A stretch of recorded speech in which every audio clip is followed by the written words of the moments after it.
Hello friends, welcome to Vidyarth Setu. Current affair जनवरी 2026 के video number 14 में आपका स्वागत है। इस वीडियो में रिपोर्ट एवं सूचकांक के सभी इम्पोर्टेंट क्वेश्चन क्रॉनिकल मैगजीन से कवर किए जाएंगे। और चलिए शुरू करते हैं आज के वीडियो को। पहला क्वेश्चन है, कह रहा है भारतीय रिजर्व बैंक आरबीआई द्वारा जारी स्टेट फाइनेंस 2024-25 रिपोर्ट के अनुसार 24 और 25 में राज्यों का राजकोषीय घाटा बढ़कर जीडीपी का कितना प्रतिशत हो गया है। तो इसका जो है आंसर होगा आपका 3.3% हो गया है। ठीक है। तो आरबीआई ने क्या किया है कि आरबीआई ने 23 जनवरी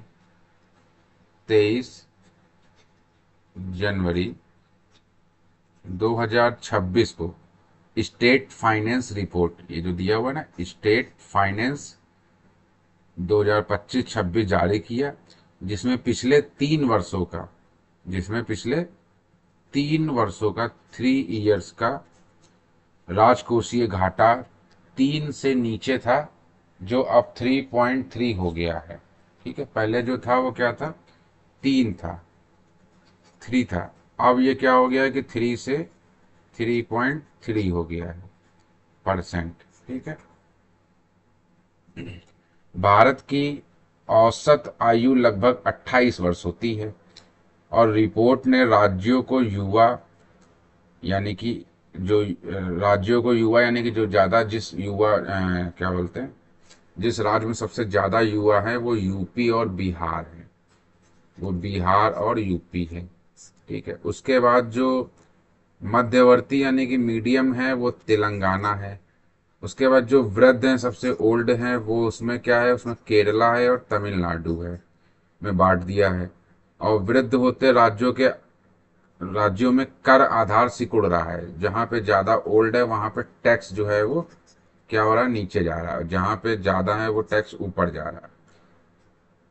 और 24-25 में सामाजिक क्षेत्र के खर्च जो है वो लगभग 30% हिस्सा केवल पेंशन में आ गया है। जो भी सामाजिक, तो सरकार का खर्च जो है वो 30% जो है वो ये आपका पेंशन में जो है वो खर्च हो रहा है। ठीक है। नेक्स्ट क्वेश्चन है, कह रहा है कि हाल ही में जारी जिम्मेदार राष्ट्र सूचकांक आर एन आई में 154 देशों की सूची में भारत को कौन सा स्थान प्राप्त हुआ है। तो भारत को जो है वो 16वां स्थान प्राप्त हुआ है। यह सूचकांक केवल जीडीपी के बजाय जो है वो नैतिक शासन और स्थिरता का मूल्यांकन करता है। इसमें सिंगापुर सिंगापुर पहले और स्विट्जरलैंड जो है वो दूसरे और डेनमार्क जो है वो तीसरे स्थान पर है। भारत जो है, इंडिया जो है वो 16 जो है वो स्थान पे है। इंडिया 16 स्थान पे है। जो अमेरिका अमेरिका है, अमेरिका 66 में पे है। और चाइना जो है, चीन जो है वो 68 पे है, से काफी आगे है। इसे विश्व बौद्धिक फाउंडेशन यानी WIF, विश्व बौद्धिक फाउंडेशन द्वारा जेएनयू और IIM मुंबई के सहयोग से जो है इसको तैयार किया गया है। जिम्मेदार राष्ट्र सूचकांक RNI यह कुल 58 संकेत देता है। कितने देता है? 58 जो है वो पॉइंट्स है, जिनका उपयोग करके जो केवल सैन्य या आर्थिक शक्ति नहीं बल्कि राष्ट्र के नैतिक आचरण और वैश्विक नेतृत्व को मापते हैं। ठीक है, ये चीज ध्यान रखनी है। नेक्स्ट है, UNDESA द्वारा जारी विश्व आर्थिक स्थिति और संभावनाएं एसपी 2026 रिपोर्ट के अनुसार वर्ष 2026 में भारत की जीडीपी वृद्धि दर कितने प्रतिशत रहने का अनुमान है? वृद्धि दर कितने प्रतिशत रहने का अनुमान है? तो संयुक्त राष्ट्र के आर्थिक और सामाजिक मामलों के जो विभाग है उसी को हम बोलते हैं UNDESA। ठीक है, ये संयुक्त राष्ट्र के आर्थिक और सामाजिक मामलों के विभाग ने इसने क्या किया कि 15 जनवरी 2026 को यह रिपोर्ट जारी की, जिसमें बताया कि कितने प्रतिशत रहने का अनुमान है। तो 6.8%। ऑप्शन सी जो है इसका सही ऑप्शन है।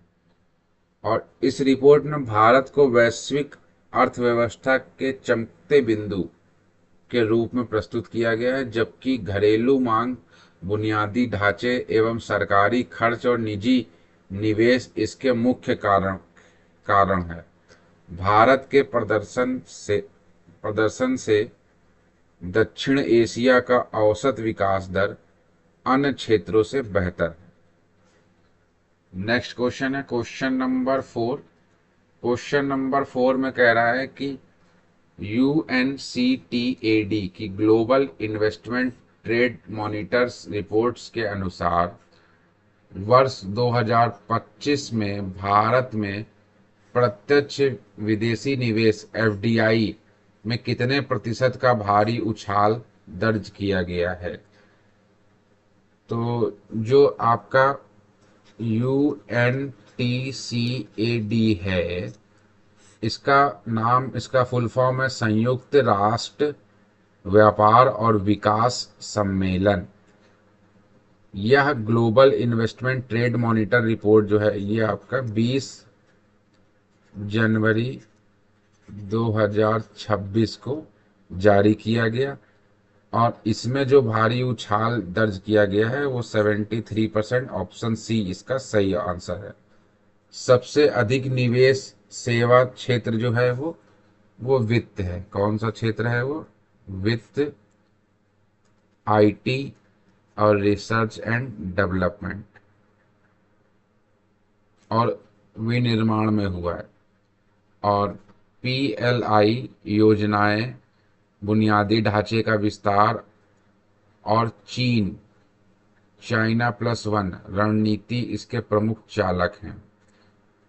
और ये कब स्थापित हुआ था? तो ये आपका 1964 में स्थापित हुआ था, संयुक्त राष्ट्र व्यापार और विकास सम्मेलन।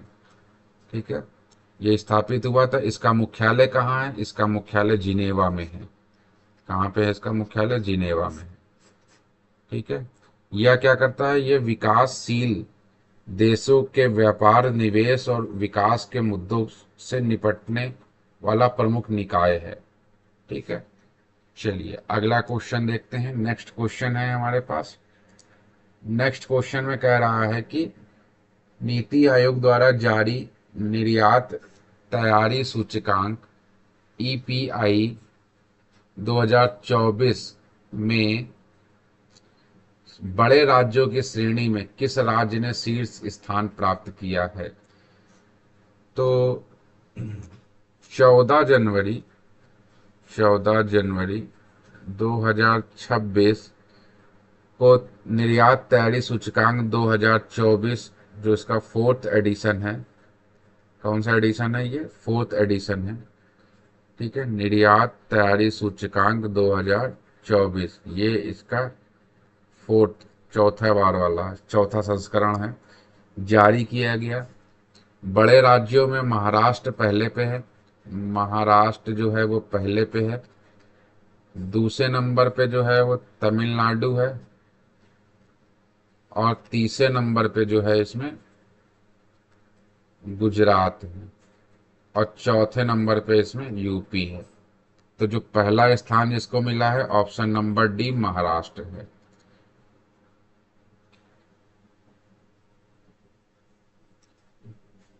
नेक्स्ट क्वेश्चन है क्वेश्चन नंबर 6। क्वेश्चन नंबर 6 में कह रहा है कि अंतरराष्ट्रीय श्रम संगठन ILO की employment and social trends 2026 report के अनुसार 2026 में वैश्विक बेरोजगारी दर कितने प्रतिशत पर स्थिर रहने का अनुमान है? तो ये आपका 4.9% स्थिर रहने का अनुमान है। अब ये हुआ क्या है कि 14 जनवरी 2026 को आईएलओ ने रिपोर्ट जारी करी, जिसमें 4.9% बेरोजगारी का मतलब है कि 18.6 करोड़ 18.6 करोड़ लोग बेरोजगार हैं। जॉब गैप का मतलब है काम के इच्छुक पर अवसर नहीं। इसमें 40.8 करोड़ जो है वो इसमें भी हैं, तक पहुंचने की आशंका है। लगभग 30 करोड़ श्रमिक अभी भी $3 प्रतिदिन से कम कमाते हैं। अत्यधिक कामकाजी गरीब जिसको कहा जा सकता है। वैश्विक युवा बेरोजगारी दर 12.4% है। महिलाएं श्रम बल में पुरुषों की तुलना में 24.2% कम सक्रिय हैं। एआई और ऑटोमेशन में युवाओं के विस्थापन का जोखिम बढ़ा है। और अनौपचारिक क्षेत्र जो होता है, अनौपचारिक क्षेत्र या व्यवस्था का वह हिस्सा है जो सरकार द्वारा विनियमित नहीं होता है, जहाँ पेंशन है, पेंशन के बाद जो है वो बीमा है जैसी सुविधाएं ये सब नहीं मिलती हैं, ये अनौपचारिक क्षेत्र में होती है। विश्व भर में लगभग जो है वो 2.1 बिलियन श्रमिक इसी क्षेत्र में आते हैं, पूरे विश्व के आंकड़ों को देखा जाए तो। नेक्स्ट क्वेश्चन है question number 7। Henley Passport Index 2026 Henley Passport Index 2026 में भारतीय पासपोर्ट को कौन सी रैंक प्राप्त हुई है, जिससे भारतीय नागरिक अब 55 देशों में बिना पूर्व वीजा के यात्रा कर सकते हैं? तो कितने देशों में कर सकते हैं? 55 देशों में। दरअसल जो हेनली पासपोर्ट इंडेक्स है ये उस आधार पे रैंकिंग देता है कि कोई भी देश जो है वो कितने जो है वो जगहों पे, कितने देशों में बिना किसी के जो है वो बिना पहले से वीजा अप्लाई किए यात्रा कर सकता है। जैसे मान लीजिए अमेरिका है, वहाँ के नागरिक ज़्यादा देशों में जो हैं वो सबसे ज़्यादा देशों में बिना किसी पूर्व वीजा के आ जा सकते हैं, तो उसको नंबर 1 पे रखा जाएगा। जैसे मान लीजिए कि ये इंडिया एक नियम बना देता है कि जो भी अमेरिका के नागरिक होगा वो इंडिया बिना जो है वो वीज़ा के आ सकता है, उसको वीज़ा की कोई ज़रूरत नहीं है। तो इस तरीके से अन्य देश भी कर सकते हैं। तो इसमें भारत जो है उसको वो 55 देशों में बिना वीज़ा पूर्व के यात्रा कर सकता है। और ये 7 जनवरी 2026 को जो है वो जारी किया गया इंडेक्स है। इसमें भारत जो है वो 80वें स्थान पे आता है। ठीक है, 80वें स्थान पे आता है। पिछले वर्ष इसकी क्या थी? तो पिछले वर्ष 2000 अगर 25 में देखा जाए तो 2025 में ये 85वें स्थान पे था। कौन से स्थान पे था? तो अब इसकी 5 पायदान नीचे ऊपर जाके इसकी रैंकिंग थोड़ी सी सुधरी है। और भारतीय 55 देशों में वीजा मुक्त या वीजा ऑन अराइवल यात्रा कर सकते हैं। वीजा ऑन अराइवल जो है, वीजा ऑन अराइवल जो है इसका मतलब है कि तुरंत पहुंचे और वीजा मिल गया आपको, आने के साथ ही वीजा आपको मिल जाएगा। सिंगापुर जो है, कौन सा? सिंगापुर जो है वो 192 देश तक पहुंच के साथ पहले स्थान पे, ये आपका फर्स्ट स्थान पे है, क्योंकि सिंगापुर के लोग जो है वो 192 देश में जा सकते हैं। जापान और दक्षिण कोरिया संयुक्त रूप से दूसरे स्थान पे हैं। जापान और दक्षिण कोरिया, साउथ कोरिया, ये आपका सेकंड पे है। पड़ोसी देश पाकिस्तान और यमन, पाकिस्तान और यमन, पीओके प्लस यमन या पाकिस्तान प्लस यमन जो है ये आपका 98वें स्थान पे है। Henley Passport Index International Air Transport Association के विशेष आंकड़ों का उपयोग करता है, उसी आंकड़ों के आधार पर यह रैंकिंग जारी की जाती है। प्रश्न संख्या 8 है, इसमें कहा गया है कि सीएजी की राज्य वित्त 2023 और 24 की रिपोर्ट के अनुसार मार्च 2024 तक राज्यों का कुल सार्वजनिक ऋण उनके जीएसपीडी का लगभग कितना प्रतिशत रह गया है, कितना प्रतिशत रह गया है। तो 5 जनवरी